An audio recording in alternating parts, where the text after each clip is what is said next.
सर्वप्रथम सर्वांना श्री स्वामी समर्थ. स्वामी महाराजांच्या कृपेने तुमच्या सर्व चांगल्या इच्छा पूर्ण होत ही स्वामींचरणी प्रार्थना करते आणि आजच्या व्हिडिओला सुरुवात करते. 15 नोव्हेंबर 2024ला शुक्रवारी कार्तिक पौर्णिमा त्रिपुरारी पौर्णिमा आलेली आहे. पौर्णिमा प्रारंभ होणार आहे पहाटे 6:19 आणि पौर्णिमा समाप्ती आहे उत्तर रात्री 2:58 म्हणजे 15 नोव्हेंबर 2024 शुक्रवार रोजी अगदी दिवस रात्र पौर्णिमा तिथी आहे. ज्या सेवा ज्या उपाय आपल्याला जे करायचे आहे संपूर्ण दिवस रात्र आपण करू शकतो. अतिशय सोन्यासारखा दिवस. अमावस्या पौर्णिमा माता महालक्ष्मी श्रीहरी विष्णू देवी देवतांना समर्पित असे हे 2 दिवस तरी असतात. अमावस्या पौर्णिमा खास असतात हे दिवस, म्हणून जेवढ्या सेवा करायच्या. आणि कार्तिक पौर्णिमा म्हणजे कार्तिक स्वामींना देखील समर्पित आहे हा दिवस. वर्षातला एकमेव दिवस असतो हा, ज्या दिवशी आपण सर्वजण पुरुषच नव्हे तर महिलासुद्धा या दिवशी कार्तिक स्वामींच्या चरणी नतमस्तक होऊन दर्शन घेऊ शकतात. एकच दिवस एकच संधी असते वर्षातून ज्या दिवशी आपण कार्तिक स्वामींचं दर्शन घेऊ शकतो. तर या दिवसाला आपण ही संधी अजिबात चुकवायची नाही आहे. सर्वांनी कार्तिक स्वामींचे दर्शन जरूर घ्यायचे आहे. आता बऱ्याच लोकांना प्रश्न पण असतो की कार्तिक स्वामींचे दर्शन घेताना शुभ वेळ शुभ काळ बघूनच दर्शन घ्यायचे असते. तर खरंच असतं हे. या गोष्टी पाळूनच आपल्याला शुभ मुहूर्त बघूनच आपल्याला कार्तिक स्वामींचे कार्तिक महाराजांचे दर्शनसुद्धा घ्यायचे आहे. आजच्या व्हिडिओमधून मी संपूर्ण माहिती तुम्हाला सांगणार आहे. म्हणजे कार्तिक पौर्णिमेला कोणते उपाय करायचे, कोणत्या सेवा करायच्या, काय करावे काय टाळावे, कोणत्या गोष्टी महत्त्वाच्या आहे आणि खास करून कार्तिक स्वामींचे दर्शन कोणत्या शुभ वेळात शुभ काळात शुभ मुहूर्तावर करायचे आहे. व्हिडिओ शेवटपर्यंत बघा, कुठंही स्किप करू नका.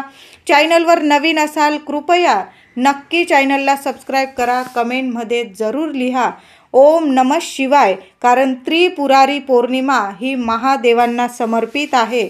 म्हणून ओम नमः शिवाय लिहायला विसरू नका, नाहीतर लिहा सर्वांनी श्री स्वामी समर्थ. तर 15 नोव्हेंबर 2024ला कार्तिक पौर्णिमा त्रिपुरारी पौर्णिमा आलेली आहे.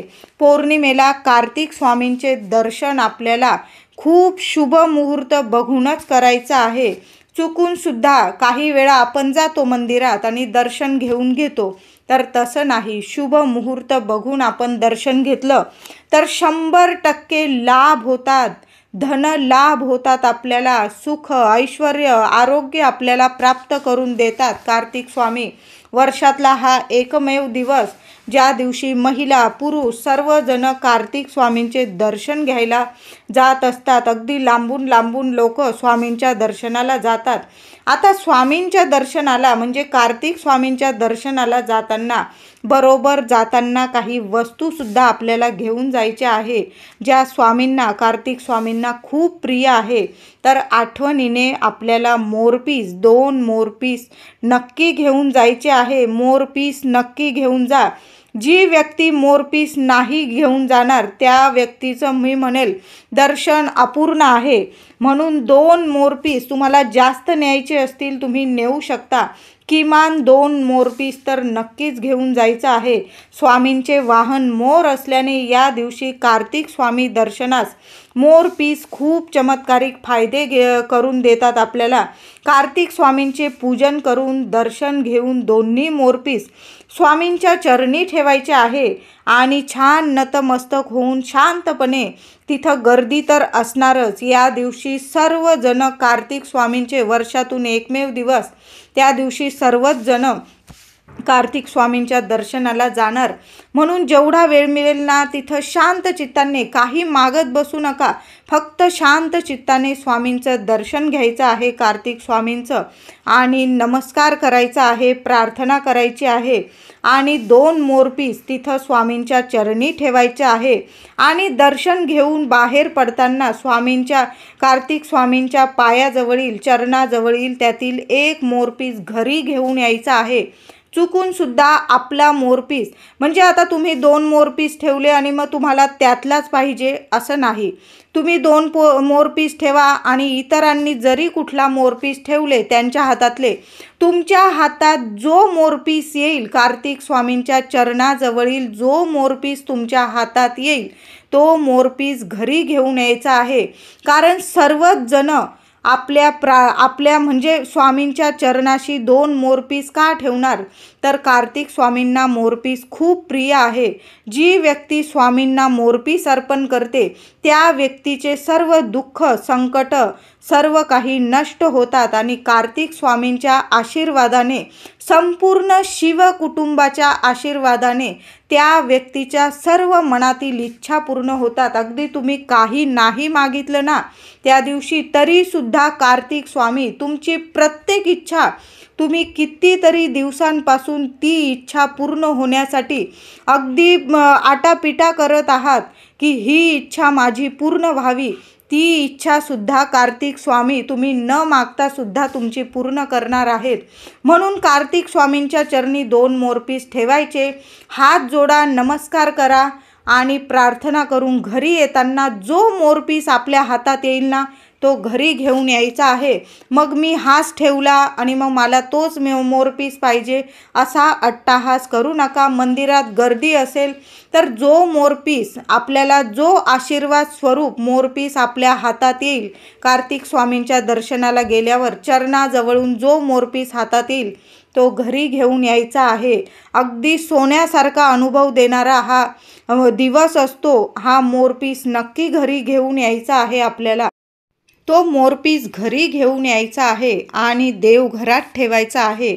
दीप अगरबत्ती ओवाळून घ्यायची आहे, नमस्कार करायचा आहे आणि पौर्णिमा संपण्याच्या आत, कार्तिक पौर्णिमा संपण्याच्या आत तो मोरपीस आपल्या तिजोरीत ठेवायचा आहे.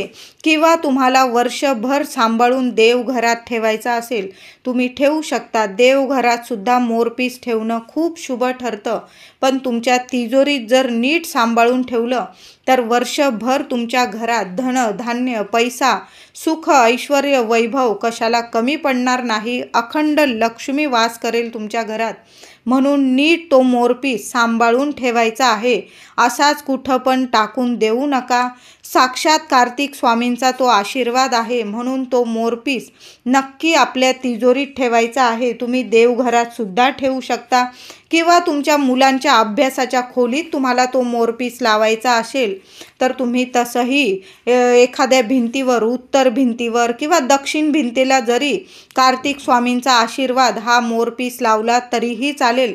मुलांच्या अभ्यासाच्या खोलीतील जे वास्तुदोष असतील, ज्यामुळे मुलांची प्रगती होत नसेल, ते वास्तुदोष असू दे, नकारात्मकता असू दे, मुलांना काही नजरबाधा झालेली असेल, मुलं थोडी प्रगती करायला लागले की काही ना काही मुलांना आजारपण येतं, म्हणजे अभ्यासात प्रगती होत नसेल, तर असं जर तुमच्या घरात होत असेल मुलांविषयी तर तो मोरपीस तुम्ही मुलांच्या अभ्यासाच्या खोलीत, जिथं मुलं तुमचे अभ्यास करता त्या जागी जरी तो मोरपीस लावून दिला, चिटकवून दिला, जर असा वरती तरीही चालेल. एवढी काळजी घ्यायची की तो मोरपीस इतर ठिकाणी हाताळला जाणार नाही.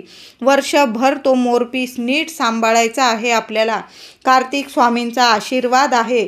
मुलांच्या अभ्यासात खूप प्रगती होईल. तुम्ही मुलांच्या अभ्यासाच्या खोलीत तो लावू शकता मोरपीस किंवा तिजोरीत ठेवू शकता किंवा देवघरात. आता तुम्हालाच ठरवायचं आहे की तो मोरपीस स्वामींचा आशीर्वाद तुम्हाला कुठं ठेवायचा आहे.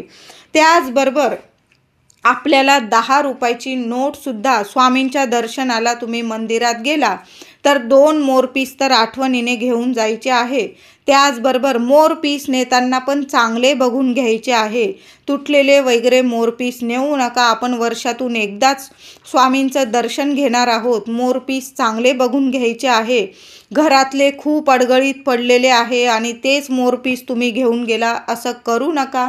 नवीन मोरपीस घ्या. मंदिराबाहेर तुम्हाला मोरपीस मिळून जातील किंवा तुम्ही पूजेच्या साहित्य जिथं मिळतं तिथून सुद्धा मोरपीस नेऊ शकता.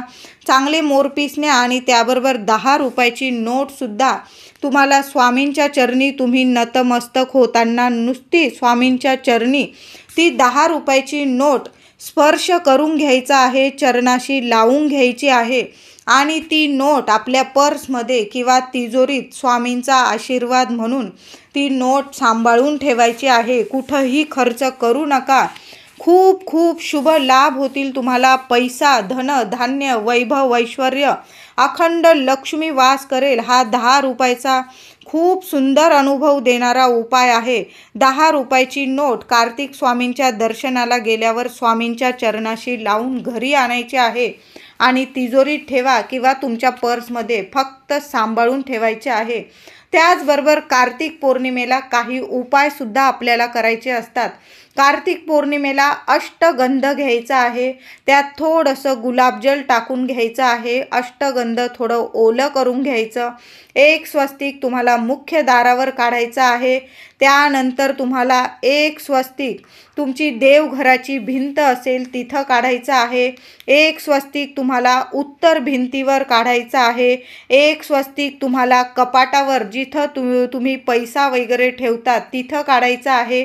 एक स्वस्तिक तुम्हाला मुलांचा अभ्यासाचा रूम आहे, जिथं मुलं ज्या दिशेला मुलं अभ्यास करतात त्या दिशेकडं, म्हणजे मुलांना ते स्वस्तिक रोज दिसलं पाहिजे अशा पद्धतीने तुम्ही ते स्वस्तिक काढायचं आहे.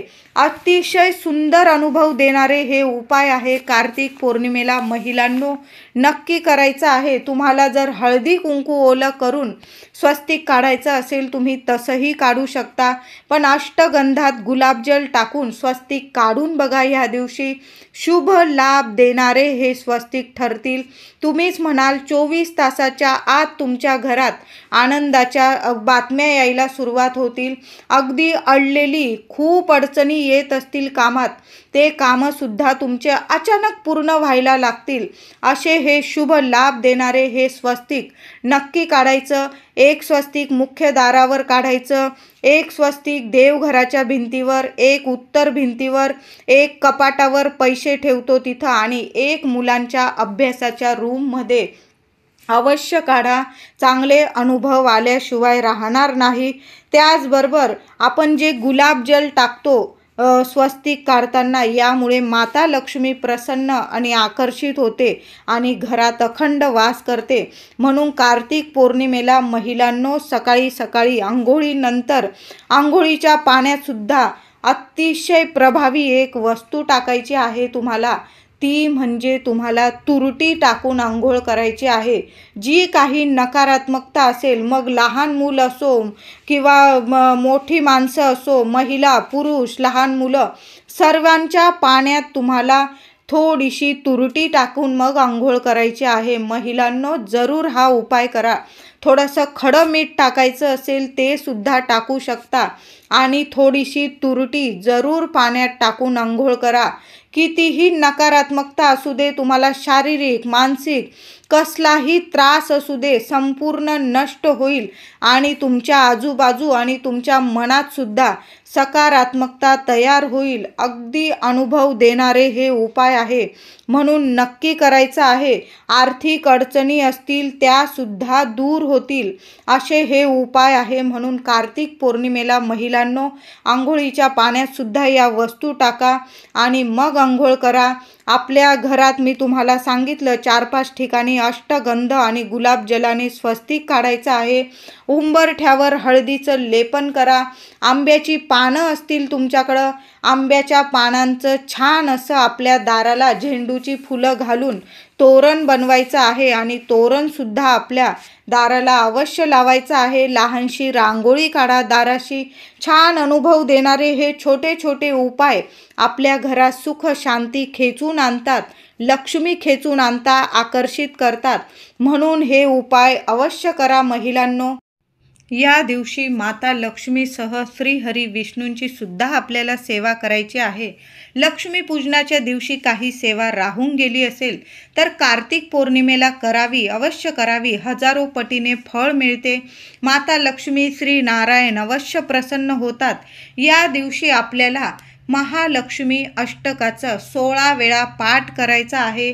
1 वेळा विष्णू सहस्त्र नामावली, 1 वेळा व्यंकटेश स्तोत्र। या साध्या सोप्या सेवा सुद्धा तुम्हाला भरभरून काही देऊन जातील। अशा या सोन्यासारख्या सेवा अवश्य करा महिलांनो, जेवढ्या होईल ना तेवढ्या अवश्य करा।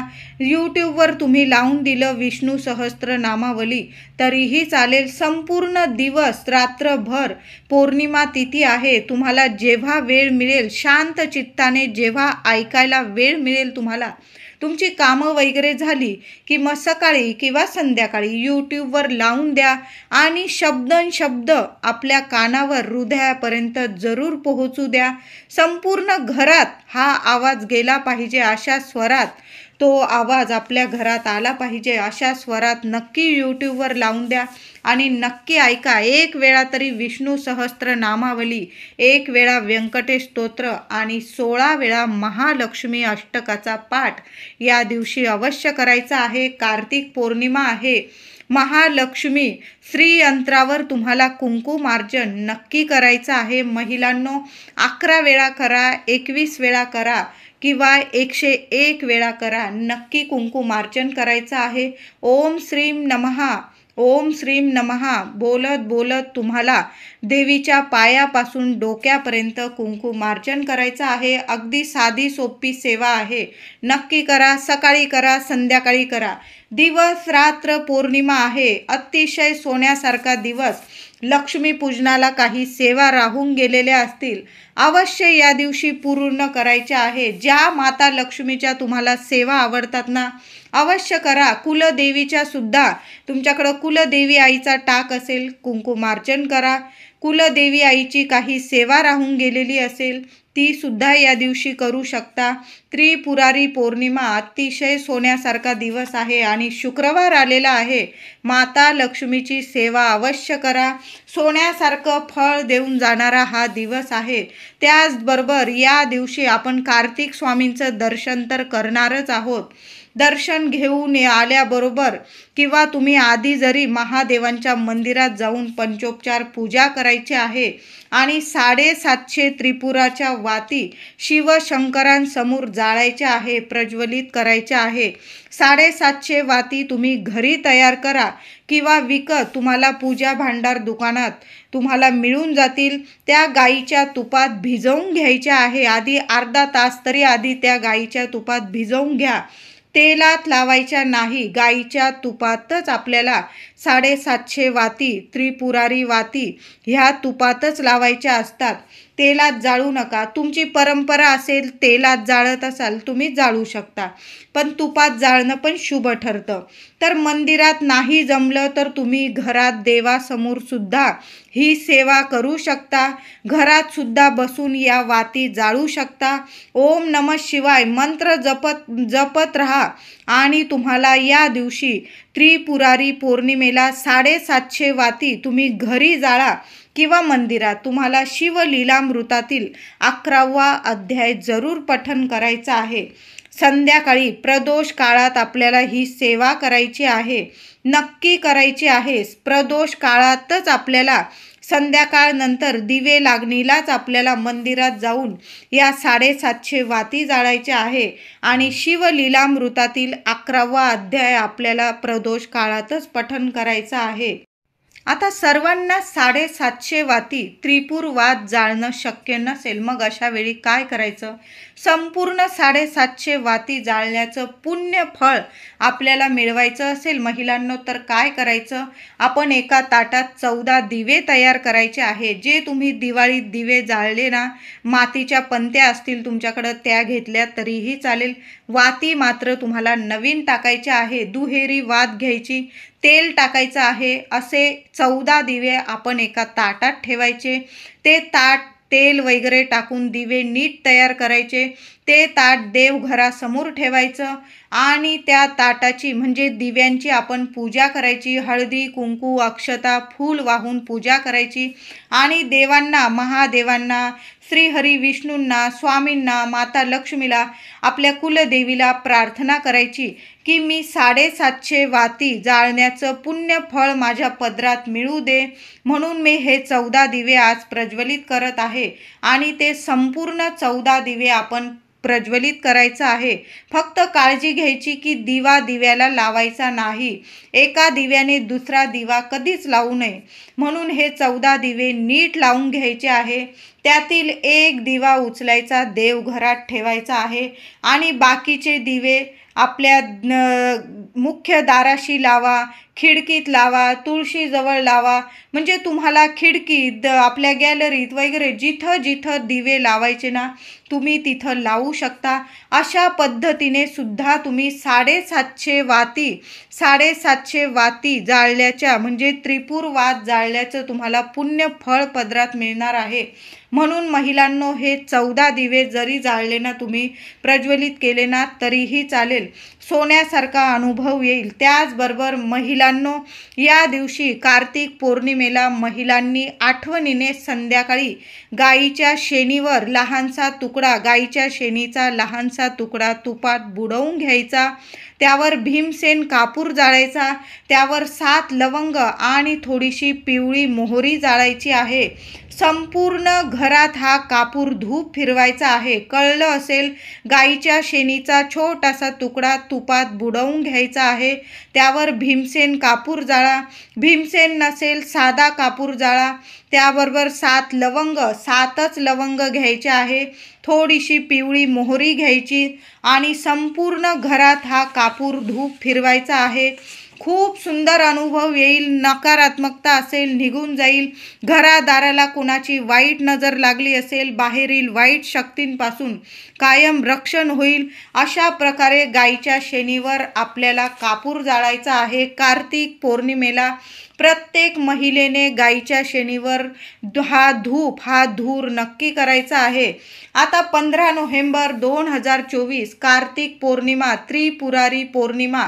आपल्याला कार्तिक स्वामींचे दर्शन केव्हा घ्यायचे? शुभ मुहूर्तावरच दर्शन घ्यायचे आहे. तर सर्वांनी नीट ऐका. प्रदोष काळानंतर म्हणजे 6:21 ते मध्यरात्री 2:58 या शुभ वेळेतच आपल्याला कार्तिक स्वामींचे दर्शन घ्यायचे आहे. भरपूर वेळ आहे. सकाळी दर्शन चुकून सुद्धा करू नका. आपल्याला प्रदोष काळानंतरच कार्तिक स्वामींचे दर्शन घ्यायचे आहे. कळालं असेल माझ्या सर्व दादांना, माझ्या सर्व मैत्रिणींना कळालं असेल. सर्वांनी या दिवशी कार्तिक स्वामींचे दर्शन जरूर घ्या. कार्तिक महिना, कार्तिक पौर्णिमा आणि कृत्तिका नक्षत्र हा योग या शुभ वेळेत जुळून येतो. म्हणजे प्रदोष काळानंतर 6:21 15 नोव्हेंबर 2024 शुक्रवार रोजी प्रदोष काळ संध्याकाळी 6:21 ते मध्यरात्री 2:58 आपल्याला कार्तिक स्वामी महाराजांचे दर्शन घ्यायचे आहे. सर्वांना कळालं असेल शुभ मुहूर्त काय आहे. याच वेळेत, याच काळात आपल्याला कार्तिक स्वामींचे दर्शन घ्यायचं आहे. चुकून सुद्धा संध्याकाळच्या आत दर्शन घेऊ नका. तुम्हाला नाही तर फायदा होणार नाही. फायदा म्हणजे शुभ ठरणार नाही. आपण फायद्यासाठी स्वामींचे दर्शन घेत नाही. तर वर्षातला हा एकमेव दिवस असतो ज्या दिवशी आपल्याला स्वामींचे दर्शन घडत असते. तर त्याबरोबर तुरटी, आपल्याला आंघोळीच्या पाण्यात नक्की तुरटी टाकायची आहे. महिलांनो, मोठी पौर्णिमा आहे. आंघोळीच्या पाण्यात तुरटी नक्की टाका. तुम्ही फरशी पुसताना पाण्यात सुद्धा तुरटी टाकून फरशी पुसायची आहे. मुलांना, पतीला दृष्ट लागलेली असेल, एक तुरटीचा खडा घ्यायचा. 7 वेळा डोक्यापासून पायापर्यंत उतरवून अग्नीत टाकून द्या किंवा पाण्यात टाकून द्यायचा आहे. नकारात्मकता किंवा नजर बाधा लगेच एका क्षणात उतरून जाईल असा हा उपाय आहे. त्याचबरोबर तुम्ही संध्याकाळी कापूर धूप करणार आहोत. तुम्हाला मी सांगितलंच, गाईच्या शेणीवर आपल्याला 7 लवंग, पिवळी मोहरी जाळायची आहे. त्याचबरोबर तुम्ही थोडासा तुरटीचा खडा जरी त्या याच्यात कापूरबरोबर बरोबर जाळला, संपूर्ण नकारात्मकता, जी काही वाईट इडापिडा असेल, संकट असेल, संपूर्ण नष्ट होतील. तुम्हाला जर वाटतं तुमच्या घराला कुणाची दृष्ट लागलेली असेल तर काय करायचं, एक पांढरा किंवा काळा कपडा घ्यायचा आहे. पौर्णिमा तिथीतच हा उपाय करायचा आहे.